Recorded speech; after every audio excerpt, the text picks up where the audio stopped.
花莲高雄的灾民未来到底是要何去何从呢？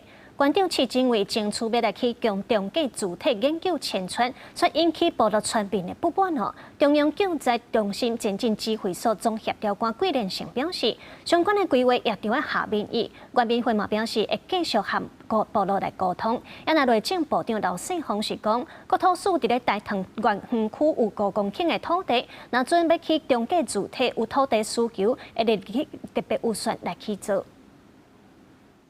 重建蓝图固韧性。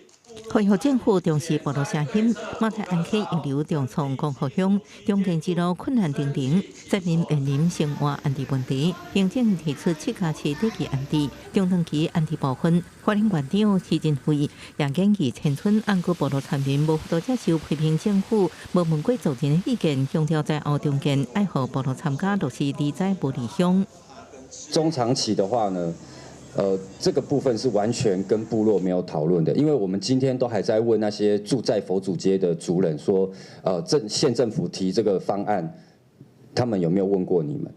好，这些族人跟我们的回应是说没有，他们都不知道。依据我们过去的经验，产生对政府的不信任，中继安置所应该要具备阿美族人的特色、文化特色。胡老师表示，昨天雇专研究处还是集中中继安置。王团长是讲，中继安置爱尊重族群文化差别。内政部长刘世宏前日表示，国土署已经在大屯园区找到5公顷土地作为中继主体社体用地，会阁针对每一户来问，若需求会列入特别预算来建造。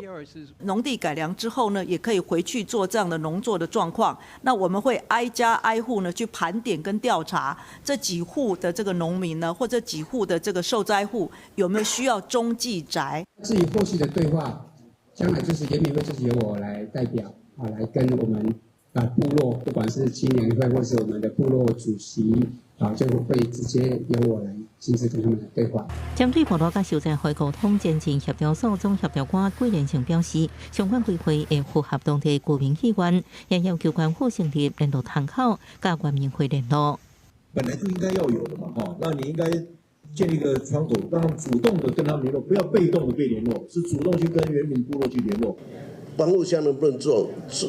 我觉得有可能，但是我们必须经过一个比较仔细的再去分析。在民航网因登去部落中间，暗过江河乡河坡塌个真严重，部分受损，海水塌掉咧，有造成灾害风险，是不是继续大人？陈永全表示，政府无论是决定原地重启，前村或者是调整到市计划，拢会完成全面评估，制定政策来进行。记者综合报道。